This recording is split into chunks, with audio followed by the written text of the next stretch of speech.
From 1941 to 1945, the United States was engaged in the greatest war in history.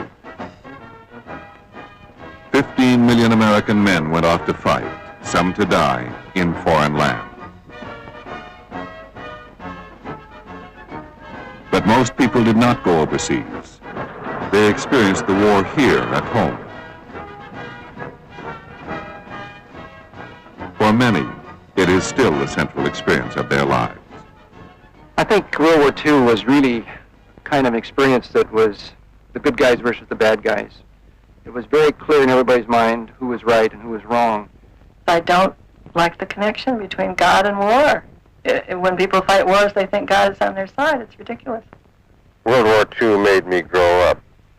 World War II gave me a sense of belonging to the United States of America, being very much a part of it.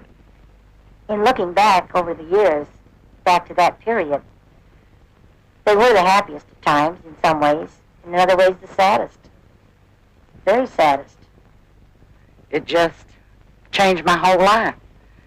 And I know it's terrible to say that about the war, but I can't remember anything that the war didn't do for me as a person inside.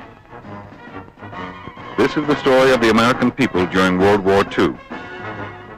How they lived, what they thought, and how they were forever changed.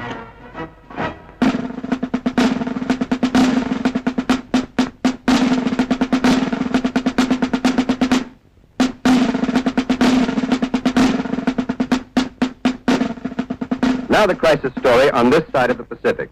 The Japanese envoys in Washington have arranged to confer with Secretary of State Cordell Hull at 11 o'clock tomorrow morning. Japan's relations with the United States may come to a head tomorrow. Here's the crisis news as reported from the Far East danger points. Just Molly and me, and baby makes three.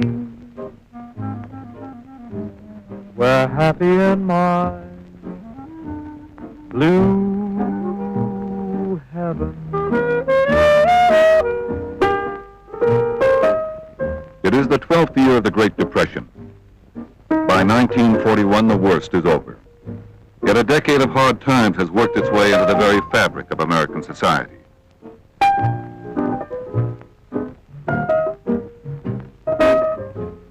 After years of unemployment, the ordinary man feels lucky to have a job. Any job. But the discouraging fact is that most jobs pay little, and there's little hope for advancement. Now the American people dream of security, not opportunity. Mussolini's newspaper acknowledged that it seems probable that the United States... But just as one national crisis recedes, another more dangerous one is taking its place.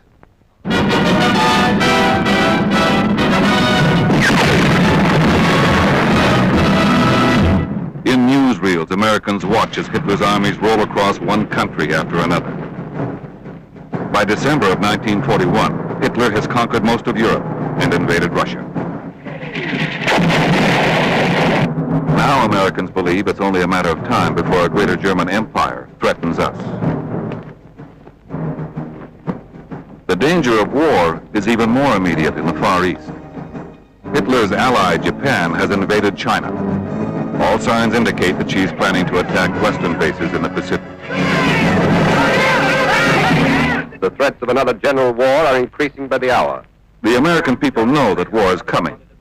They may not know why exactly, but they know it will happen.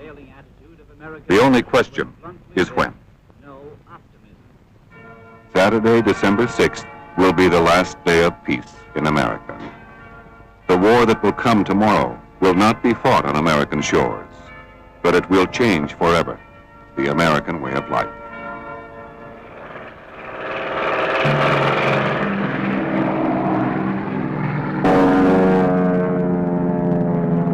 I was cutting out my daughter's Christmas program dress, and suddenly my husband's voice boomed through our laughter and said, "Shut up, keep still." The Japanese attacked Pearl Harbor, the United States naval base in the Hawaiian Islands. The next day, President Franklin Delano Roosevelt addresses the nation. December 7th, 1941, a date which will live in infamy, the United States of America was suddenly and deliberately attacked by naval and air forces of the Empire of Japan. I ask that the Congress declare a state of war. 4 days later, Germany declares war on the United States. Italy, the third Axis power under Benito Mussolini, follows suit. In the days and weeks that follow, Americans on both coasts are braced for an attack. Unidentified planes are sighted everywhere. False alarms are triggered by nervous officials. Panic and confusion set in.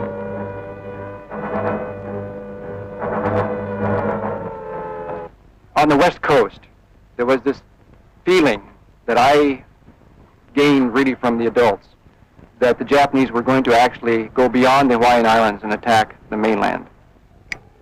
Citizens are told to cover their windows and extinguish all lights. Entire cities are blacked out to prevent enemy pilots from navigating over U.S. territory.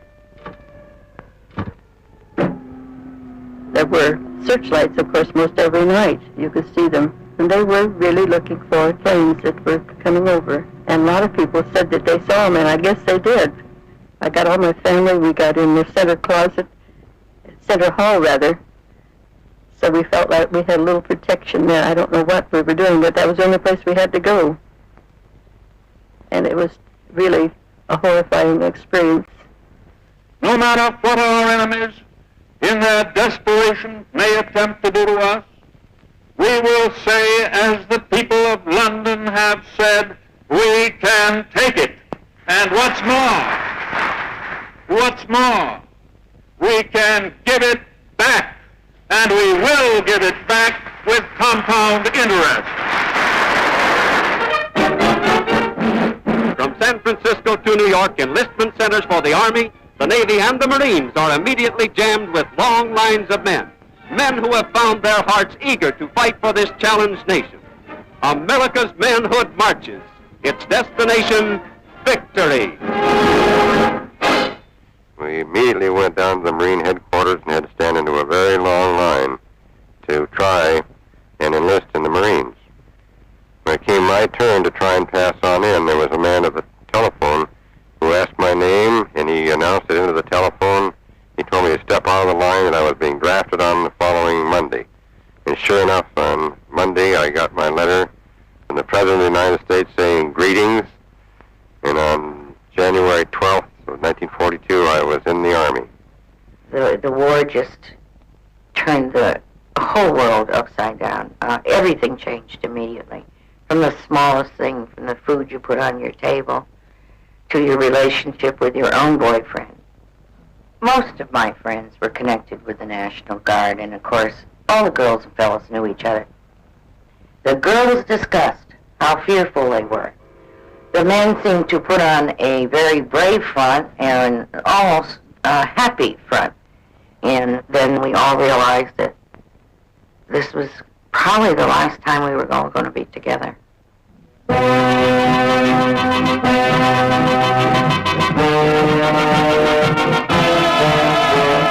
Goodbye, Mama, I'm off to Yokohama for the red, white, and blue, my country and you.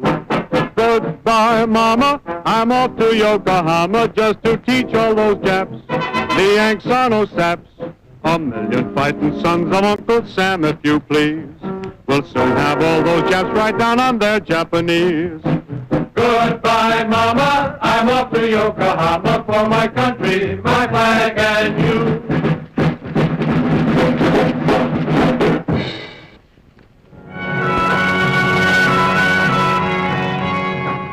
Compared to her enemies, the United States is unprepared for modern war.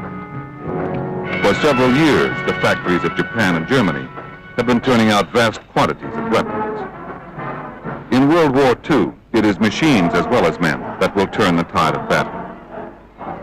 The war is a race to produce weapons and material, and America is behind. The United States must build planes and tanks and guns and ships to the utmost limit of our national capacity.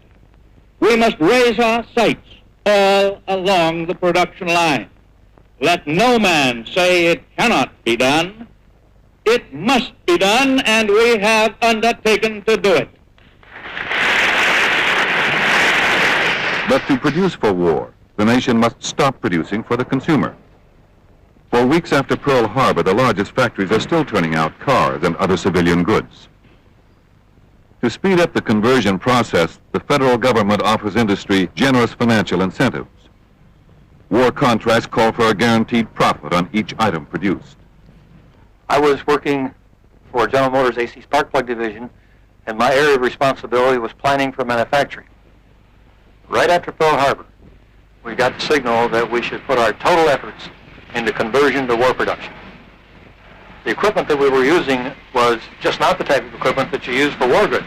So these areas had to be gutted or stripped, and the new equipment brought in produced the war goods. It was really a large-scale, complicated, busy activity to turn that plant around. In fact, we jokingly said, and often true, that you went through a door in the morning that wasn't even there in the afternoon. Months and years are being compressed into days. Manufacturers have switched from model trains to machine guns, lipstick cases to cartridge shells, lamps to bomb noses. We worked 7 days a week, 3 shifts a day. There was no time off. There was a constant battle against a production schedule that just never stopped from the beginning of the project until the end of the war. But speed and conversion are not enough. America needs new plants, new steel mills, new airplane factories. The shipyards must be enlarged, doubled and tripled in size. War production will cost a colossal amount of money.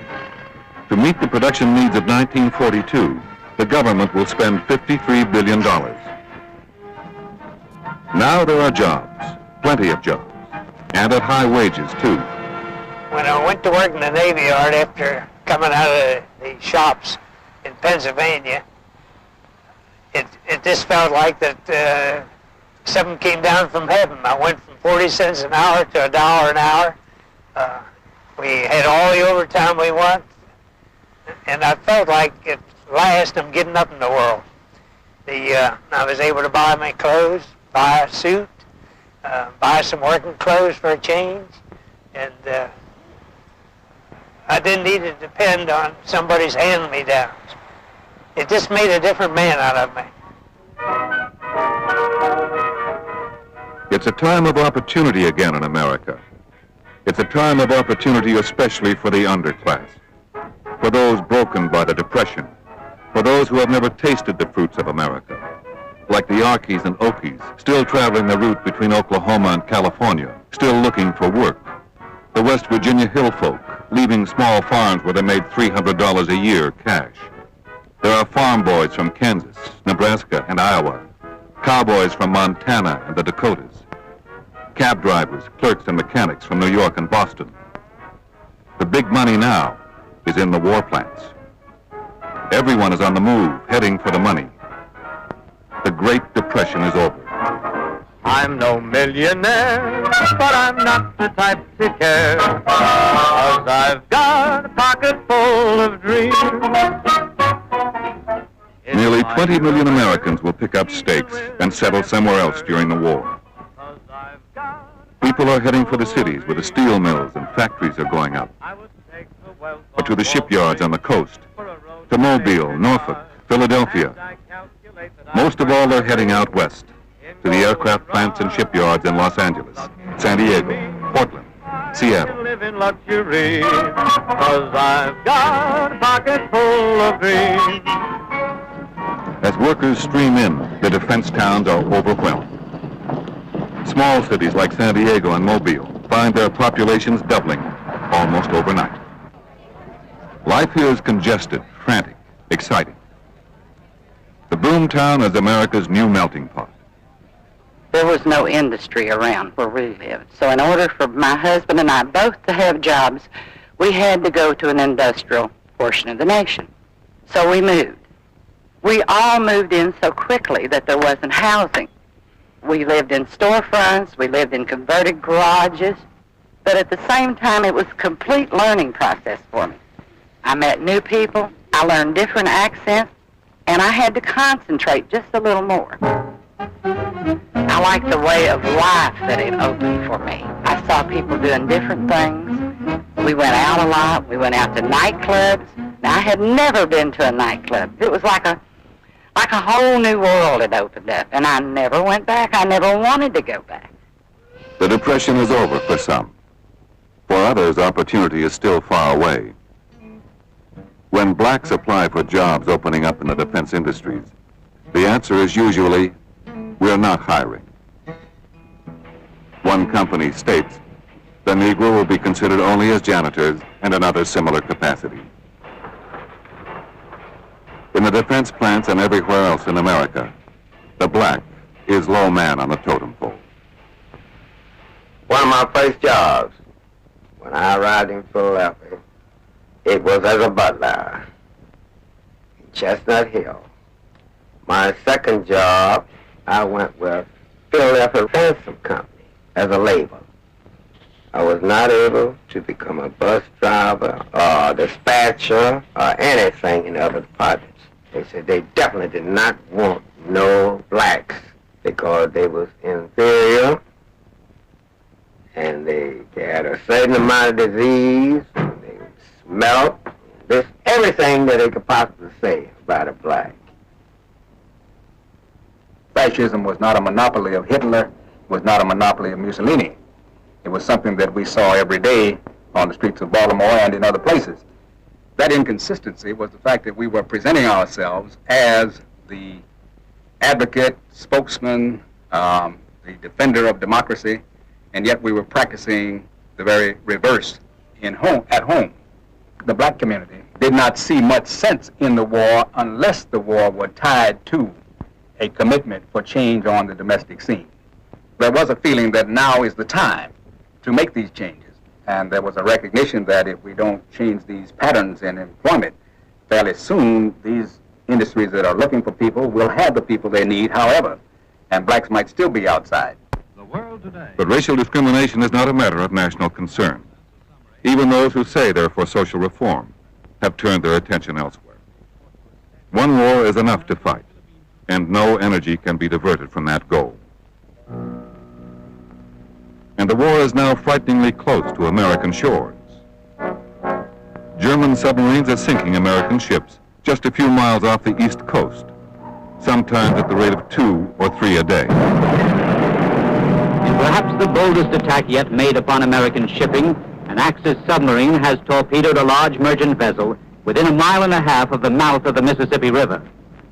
They have struck in the St. Lawrence and several times in the Gulf of Mexico to the north and south of the Mississippi.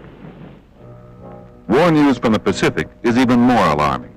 Allied outposts in the Far East are crumbling under Japanese attack. Each month brings news of another major defeat or reversal. The Japanese offensive against the Allied nations in the Pacific is driving ahead at increased speed tonight. Americans are at a loss to explain the succession of defeats. Time magazine says the fate of the nation hangs in the balance. In April, the American stronghold in the Philippines falls to the Japanese. The number of men involved on Bataan makes it one of the worst American reverses in foreign war. 36,800 American and Filipino soldiers face death or capture. In the town of Maywood, Illinois, the loss of Bataan is felt dearly. 5,000 men from the Illinois National Guard are killed, wounded, or captured on Bataan. Their names are posted on the Maywood Honor Roll. We have in our town today 2 mothers, each of whom has given 2 sons already. And as I said before, we'll give our sons, we'll give our lives, but by the help and grace of God, we will not give up a free America or our democratic way of life.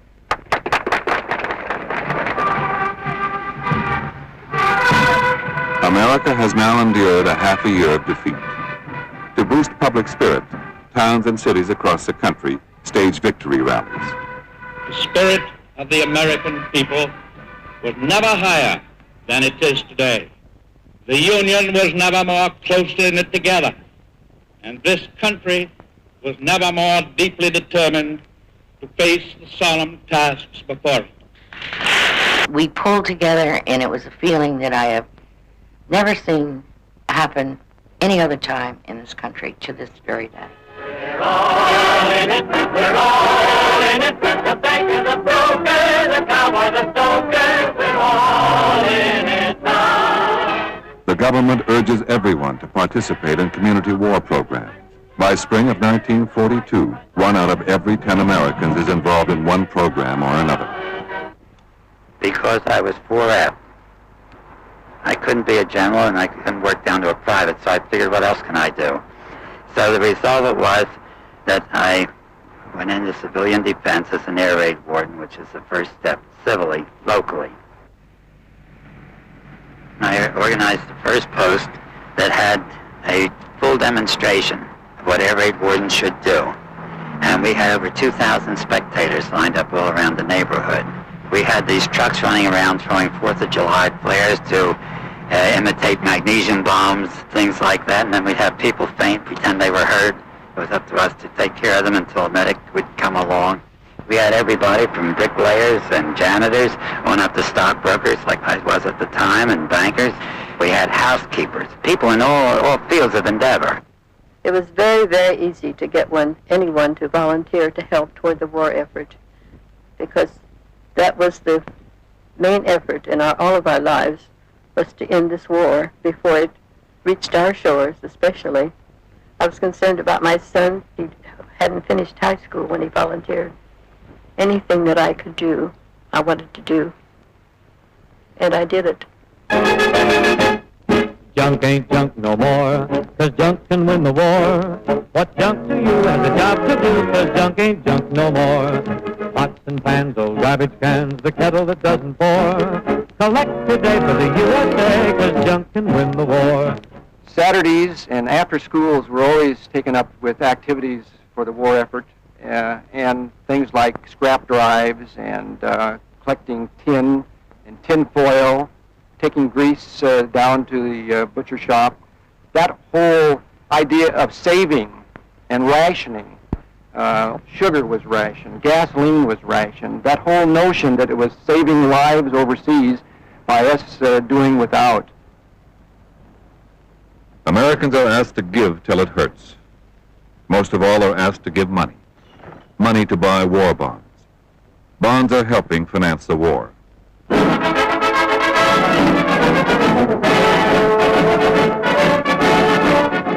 Hollywood's most famous movie stars leave the film capital to help the government sell war bonds. And how that crowd lines up to buy bonds from their favorites. They buy knowing that every dollar invested helps send more planes, tanks, and ships to the United Nations. The tall man with a high hat will be coming down your way. Get your savings out when you hear him shout, any bonds today, any bonds today. Bonds of freedom, that's what I'm selling, any bonds today. Scrape up the most you can, here comes the freedom man. Asking you to buy your share of freedom today. Many stamps today, give kiddies, we'll be blessed, we all invest in the USA. Here comes the freedom man, asking you to buy your share of freedom today. And it's there today. We'll be glad if we all invest in the USA. Here comes the freedom man, and make the harvest plan. Now to let you buy your share of freedom today.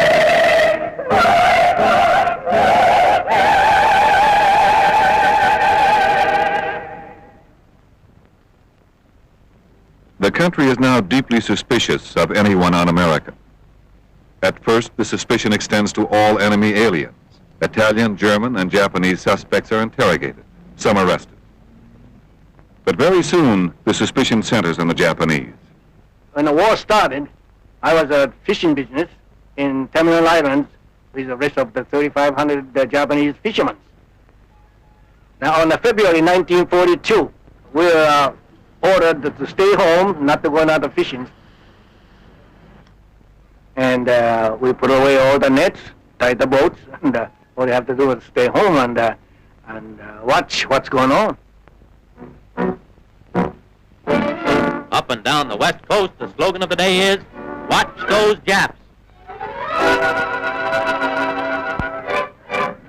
I was married and had 2 children, and I was expecting a third, and we had started a nursery and had been working on it day and night for about a year, and we were just starting to sell, and then everything went up in the air.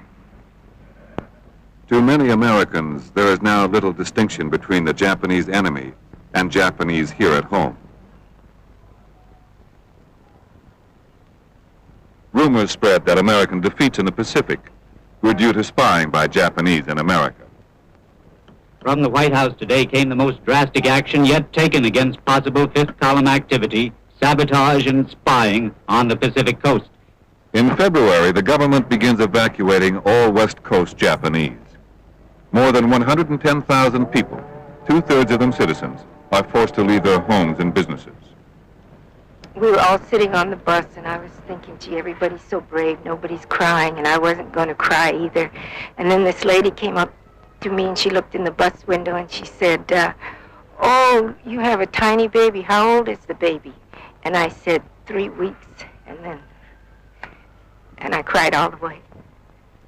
And I felt like a fool, because nobody else cried. They didn't even cry when I cried. They could hold it in that much. I lost everything.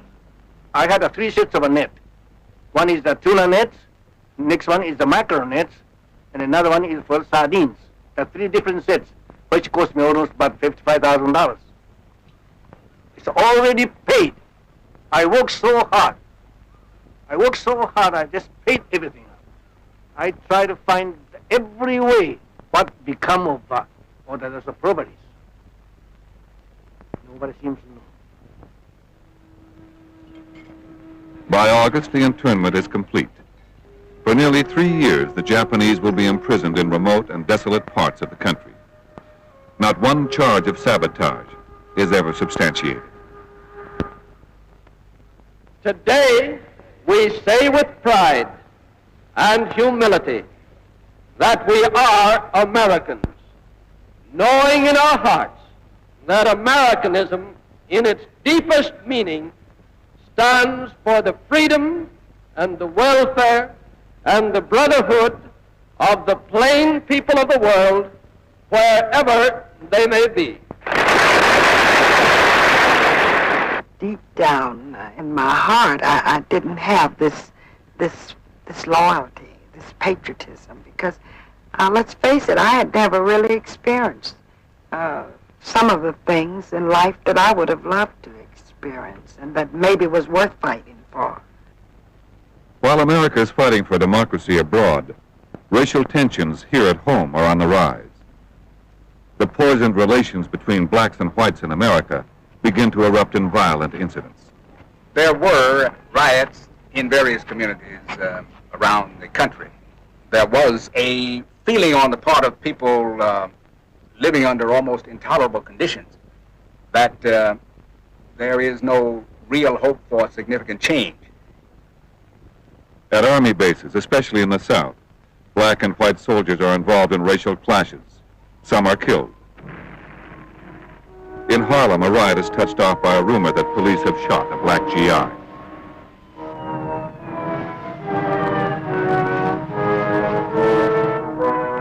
But the worst race riot of the war occurs in Detroit.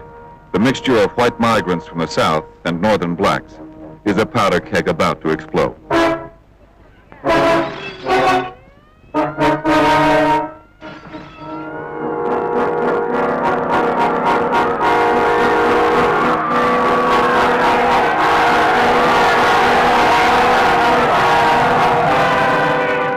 Governor Kelly of Michigan has ordered martial law in Detroit, where race riots have killed 11 men and injured more than 500 since last midnight.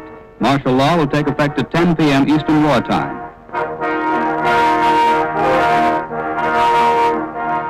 When the rioting is over, 25 blacks and 9 whites have died.